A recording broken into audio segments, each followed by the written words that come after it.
ఓం శ్రీ సాయిరామ్ శ్రీ గురుదేవ దత్త శ్రీ స్వామి సమర్థాయ నమః. శ్రీ అక్కలికోట స్వామి సమర్థ లీలామృతం శ్రీ దత్తాత్రేయ స్వామి ద్వితీయ అవతారం శ్రీ స్వామి నరసింహ సరస్వతి.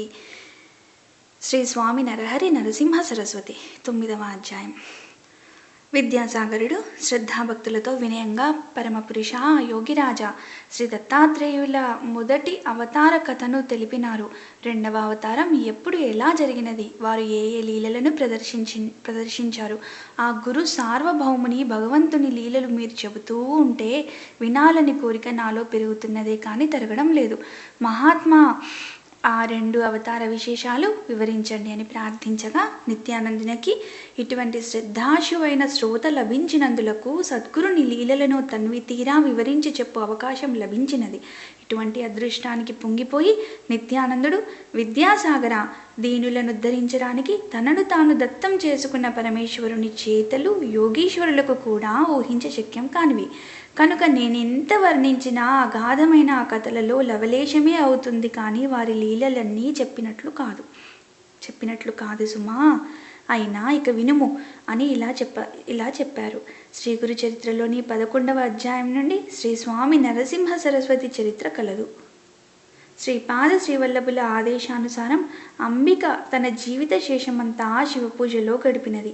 ఆమె మరుజన్మలో మహారాష్ట్రలోని విదర్భలో అకోలా జిల్లాలో కరంజాను గ్రామంలో వాజసనేయ శాఖకు చెందిన ఒక సద్బ్రాహ్మణుని కుమార్తెగా జన్మించినది.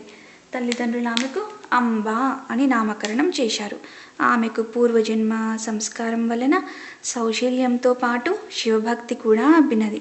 ఆమెకు యుక్త వయస్సు రాగానే అదే గ్రామంలోని మాధవ శర్మ అనే బ్రాహ్మణోత్తమునికి ఇచ్చి వివాహం చేశారు. అతడు మంచి శివభక్తుడు. ఆ ప్రాంతంలోని స్మార్తులకు శివ వ్రతం చేసుకునే అలవాటు ఉండేది కనుక వారిని శివవ్రతులు అంటారు. పూర్వజన్మ సంస్కారానికి తోడు ఈ జన్మలో భర్త యొక్క సత్సాంగత్యం వలన ఆమె ప్రతిదినము సంధ్యా సమయంలో శివ పూజ, భర్తతో కలిసి శని ప్రదోష పూజ, శని త్రయోదశి నాడు విశేష పూజ చేస్తుండేది. విశేషించి అంబ తన భర్తను సూర్యుణ్ణి ఛాయాదేవి వల్ల విడనాడక సర్వోపచారాలు చేస్తుండేది. ఇలా 16 సంవత్సరములు గడిచాక అంబ గర్భవతి అయినది. మాధవ శర్మ సకాలంలో పుంసవనాది కార్యక్రమం నిర్వర్తించాడు. నెలలు నిండిన తర్వాత మహామహిమాన్వితమైన ఒక శుభలగ్నంలో ఆమెకు ఒక మగబిడ్డ కలిగాడు. విద్యాసాగర, ఆ పిల్లవాడు పుట్టగానే అందరి పిల్లల వలనే ఏడవలేదు సరికదా, స్పష్టంగా ప్రణవం ఉచ్చరించాడు. అది విన్నవారు ఆశ్చర్యపోయారు. జ్యోతిష్ శాస్త్ర విద్వాంసులు అతని జాతకం చూసి, మాధవ శర్మ, నీ భాగ్యం పండింది. ఆ శిశువు సాక్షాత్తు భగవంతుడే.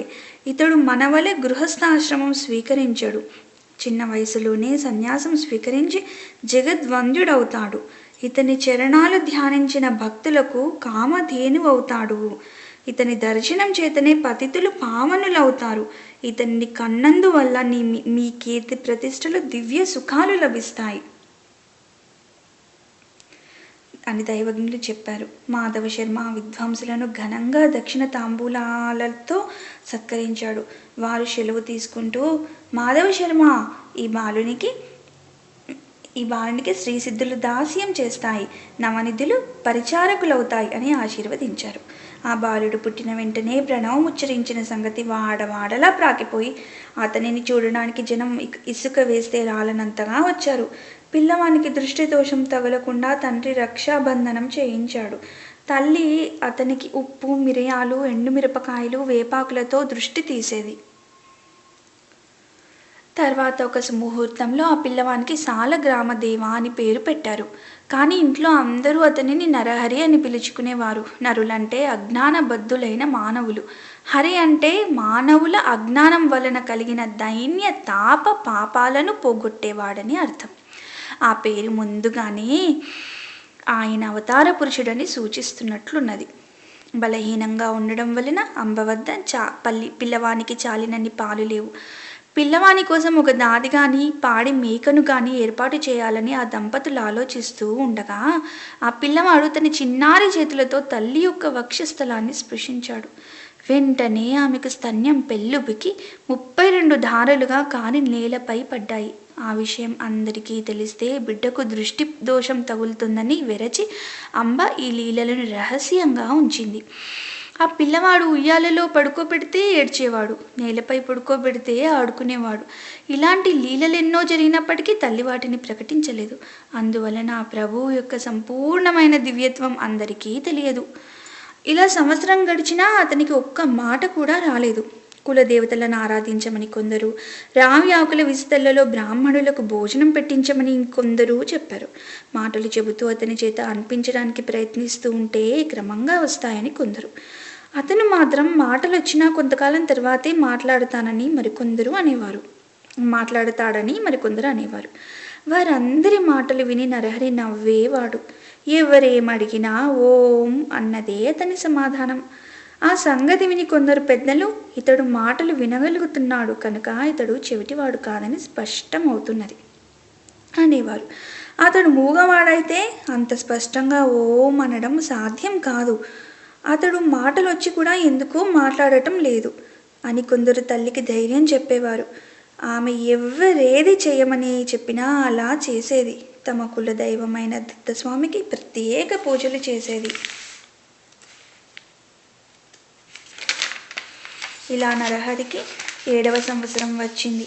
కానీ అతడు మాట్లాడనే లేదు. బాలుడు మగవాడవుతాడని తల్లిదండ్రులు ఎంతో కలత చెందారు. ఒకనాడు అంబ అతని పరిస్థితికి కంటతడి పెట్టింది. అది చూచి నరహరి సైగలతో ఆమెను వారించి ప్రక్కనే ఉన్న ఇనుప వస్తువును తెప్పించి అది తాకాడు. తక్షణమే అది బంగారంగా మారింది. ఆశ్చర్యంతో తల్లిదండ్రులు మరికొన్ని ఇనుప వస్తువులను అతని చేత తాకించారు. అవి కూడా బంగారంగా మారాయి. తమ పిల్లవాడు సామాన్యుడు కాదని, ఆజన్మ సిద్ధుడని వారు గుర్తించారు. అయినప్పటికీ ఆ దంపతులు అతడు మాట్లాడకపోవడం గురించి దిగులు పడుతూనే ఉండేవారు. అతడు వేదాధ్యయనం చేసి స్వధర్మాన్ని ఎలా పొందగలడన్నదే మాధవ శర్మకున్న దిగులు. తల్లి ఒకరోజు అతనిని అక్కున చేర్చుకొని కన్నీరు కారుస్తూ, నా తండ్రి, నీ మాటలు విని ఆనందించే భాగ్యం మాకు లేదా అన్నది.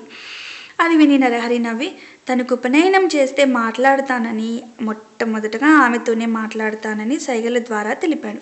ఆ సంగతి విని మాధవ శర్మ ఆశ్చర్యపడి అతని ఉపనయనానికి ఒక శుభముహూర్తం నిర్ణయించి ఊరి వారందరినీ ఆహ్వానించాడు.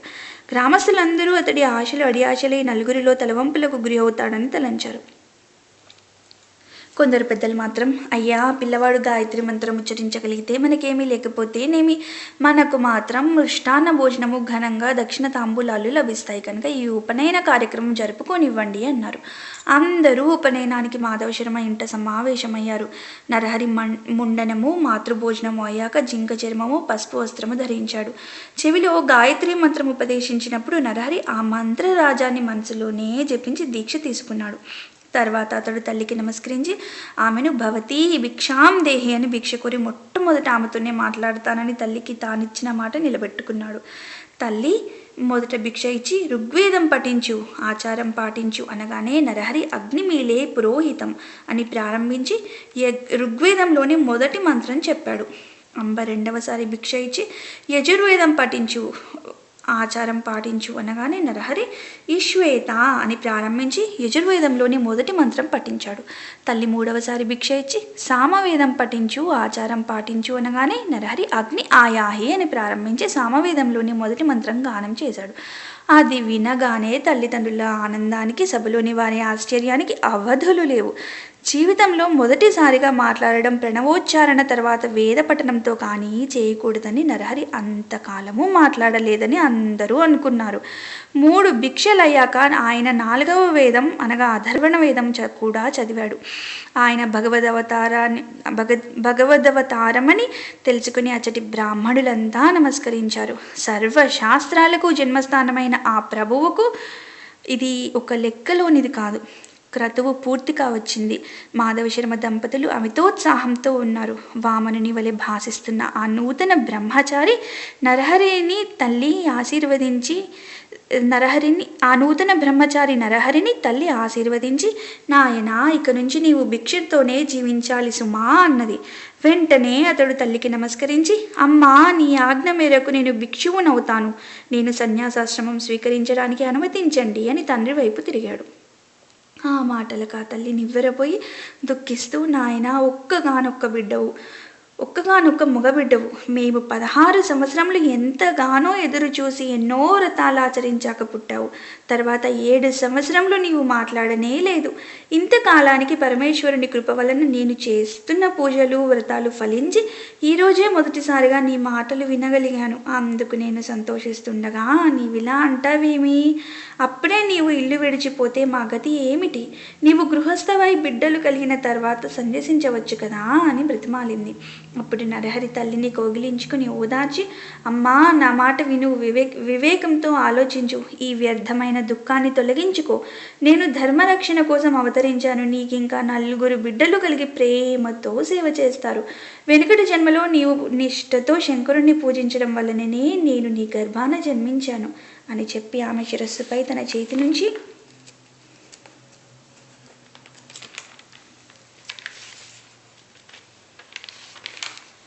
ఆశీర్వదించాడు. వెంటనే ఆమెకు తన పూర్వజన్మ శృతి కలిగినది. అతడు శ్రీపాద శ్రీవల్లభుడుగా దర్శనమిచ్చాడు. ఆమె ఆనందంతో పరవశించి అతని పాదాలపై పడి ఇలా అన్నది, స్వామి, పూర్వజన్మలో కుపుత్రవతినైన నేను ఆత్మాహుతికి పాల్పడినప్పుడు రక్షించిన శ్రీపాదుడువు నీవే.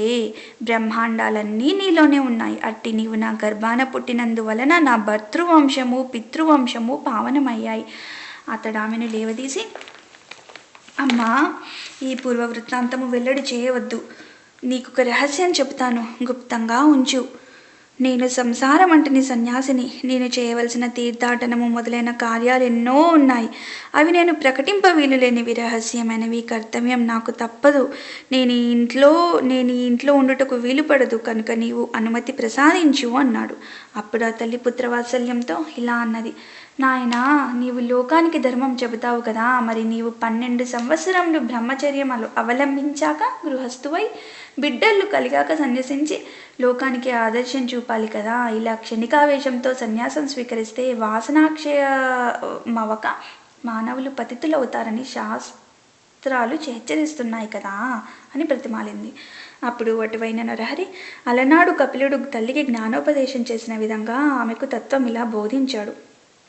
అమ్మా, భౌతికమైన శరీరాలు వైభవము అశాశ్వతాలే. మరణం లేని వాడంటూ ఎవడూ లేడు. మృత్యుదేవత ఎప్పుడూ జీవితాన్ని వెంటనంటే ఉంటుంది. యువకులైనా వృద్ధులైనా ఈ శరీరము ఎప్పుడు రాలిపోతుందో తెలియదు. అప్పిచ్చిన వాడు తానిచ్చిన గడువు ఎప్పుడు తీరుతుందా అని లెక్క పెట్టుకుంటున్నట్లు మృత్యుదేవత కూడా మానవ జీవిత కాలాన్ని లెక్క పెడుతుంటుంది. రాత్రి పగలు అన్నవి మానవుని ఆయుర్దాయాన్ని ఎగురుకొట్టుకుని పోతూ ఉంటాయి. ఈ శరీరము, భార్య, బిడ్డలు, గృహము, ధనము, జీవితము అశాశ్వతమని మరచి అవే ప్రధానమనుకుని జీవించేవారు పశువుల వంటివారు. కనుక ధర్మాచరణ ఒక్కటే మానవుల కర్తవ్యం. అలా కాక మృత్యువును జయించిన వారు మాత్రమే నీవు చెప్పినట్లు విరామంగా జీవించవచ్చు. కానీ మానవులు కొద్ది నీరు మాత్రమే ఉన్న సరస్సులోని చేపల వంటి వారు. ఆ కొంచెం నీరు ఇంకిపోయాక వాటి గతి ఏమిటి? ఈ కలియుగంలో మానవునికి 100 ఏళ్ళు ఆయుర్దాయం. అందులో సగకాలం నిద్రలోనూ, బాల్యం, పరాధీనతల వల్ల కొంతకాలము గడిచిపోతుంది. ఇట్టి జీవితంలో ప్రాప్తించే సంపద క్షణికాలముండి వాడిపోయేది. కాలచక్రం గర్భంలోని పిండంలను, శిశువులను, బాలులను, యువకులను, విఘ్నులను, దేవతలను, సర్వజీవులను మృంగివేస్తుంది. దేని మీదైనా మమకారం పెట్టుకోవడం ఆత్మవంచనే. దుఃఖాన్ని కోరి తెచ్చుకోవడమే అవుతుంది. బయట చర్మం, లోపల మాంసం, ఎముకలు, రక్తము గల ఈ శరీరము నీటి బూడగ వంటిది. శరీరము జడము, నశ్వరము. ఆత్మ చిస్వరూపము, శాశ్వతము. దానికి సుఖదుఖాలు లేవు. ఉన్నాయనుకోవడం అజ్ఞానం మాత్రమే. సద్గురువు కటాక్షం వలన మానవుడి మాయను దాటాలి.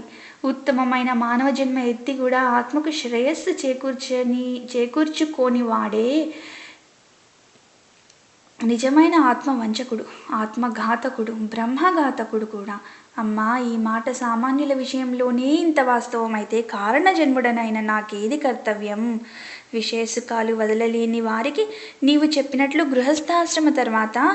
గృహస్థాశ్రమం తర్వాత సన్యసించడమే క్రమం తగి ఉన్నది.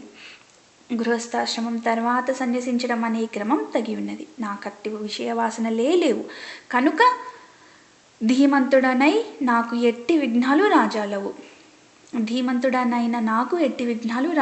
నేను బ్రహ్మచర్యాశ్రమం నుండే సన్యాసం తీసుకుంటాను. నన్ను ధ్యానిస్తూ ఉండు, సంసారాన్ని దాటగలవు అని యశోదకు బాలకృష్ణుడు చూపినట్లు తన దివ్య రూపాన్ని దర్శింపచేశాడు. ఆయన ప్రసాదించిన యోగ దృష్టితో ఆమె ఆ మూర్తిని కన్నులారా దర్శించి ఇలా అన్నది: స్వామి, నీవు పుట్టుకలేని వాడవు, బ్రహ్మాండాలన్నీ నీలోనే ఉన్నాయి. బ్రహ్మకు కూడా నీ గుణరూపాలు కొంచెమైనా తెలియరానివి. మాయామోహితురాలనైన మానవ స్త్రీని నాకెలా తెలుస్తాయి? ఈ జ్ఞానమైనా నీవు అనుగ్రహించినదే. నీవు సత్య సంకల్పుడవు, నీ సంకల్పానికి నేను అడ్డు చెప్పను. లోకహితం చేయడానికే అవతరించిన నిన్ను నా పుత్రుడవని తలచి ఇంట కట్టిపెట్టుకోవడం తగదు. అయితే నీ దివ్యమైన ఆకారం నా మనస్సులో స్థిరంగా నిలిచేటట్లు అనుగ్రహించు. నాకింకా పుత్రులు కలుగుతారన్నావు, మాకింకొక్క బిడ్డ పుట్టే వరకైనా నీవిక్కడే ఉండు.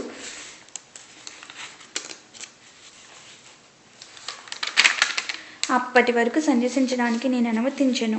నీవు నా మాట వినకుండా వెళ్ళిపోతే నేను మరణిస్తాను. నిన్ను విడిచి నేను బ్రతకలేను అని ప్రార్థించింది. అప్పుడు నరహరి: అమ్మా, నీకు 1 సంవత్సరంలోగా కవలలు పుడతారు. అంతవరకు ఉంటాను, కానీ ఆ తర్వాత నా సంకల్పానికి అడ్డు చెప్పకూడదు అని ఆమె వద్ద మాట తీసుకున్నాడు. అతడు పరమేశ్వరుడన్న జ్ఞానంతో స్వామిని ఆ దంపతులు నిత్యము అర్చిస్తుండేవారు. చతుర్వేద పారంగతులు, షట్శాస్త్ర నిపుణులు కూడా ఆయన వద్ద విద్యార్థులై కృతార్థులయ్యారు. ఆయన ఎందరికో వేదాలు ప్రబోధించారు. పామరులకు ఆయన ధర్మ సూక్ష్మాలు చెప్పేవారు. ఇలా సంవత్సరం గడిచేసరికి అంబకు 2 మగపిల్లలు పుట్టారు. వారికి 3 నెలలు రాగానే ఒకరోజు అంబ పిల్లల నాడిస్తుంటే నరహరి వచ్చి: అమ్మా, నేను చెప్పినట్లే వీరిద్దరూ పుట్టారు. నీకు ఇంకా 2 కొడుకులు, 1 కూతురు కలుగుతారు. నీ కోరిక ఫలించింది. నా మాట నిలబెట్టుకున్నాను కనుక నీవిచ్చిన మాట ప్రకారం నాకు అనుమతి ఇస్తే నేను తీర్థయాత్రలకు బయలుదేరుతాను. అయితే నీవు మాత్రం నన్ను సంతోషంగా సాగనంపాలి అన్నారు. అప్పుడు తల్లిదండ్రులు ఇద్దరూ ఆయనకు నమస్కరించి: మేమింతవరకు మాయలో తగులుకొని నీవు మా బిడ్డవనే భ్రాంతితో ఎప్పుడైనా నిష్ఠూరాలాడి ఉంటే మమ్మల్ని క్షమించు. నీవే మా కులదైవమని ఇప్పుడు తెలుసుకున్నాము. నీవు మా వంశాన్ని ఉద్ధరించడానికి ఇక్కడ జన్మించావు. నీవు మా రక్తమాంసాలు పంచుకునడం ద్వారా మా దేహాలు కూడా పవిత్రమైనాయి. ఇక ముందు మా గతి ఏమిటి? మీ దర్శనం మాకు ఇంకెప్పటికీ లేకుంటే మేము ఎలా జీవించగలము అన్నారు. అప్పుడు నరహరి: మీరెల్లప్పుడూ నన్ను ధ్యానించండి, మీకు ఇక జన్మ ఉండదు. అమ్మా, నీకు నన్ను చూడాలని ఉంటే నన్ను స్మరిస్తే తక్షణమే నీకు నా దర్శనం అవుతుంది. 30 సంవత్సరముల తర్వాత నేను మళ్ళీ మీ వద్దకు వస్తాను అని చెప్పాడు.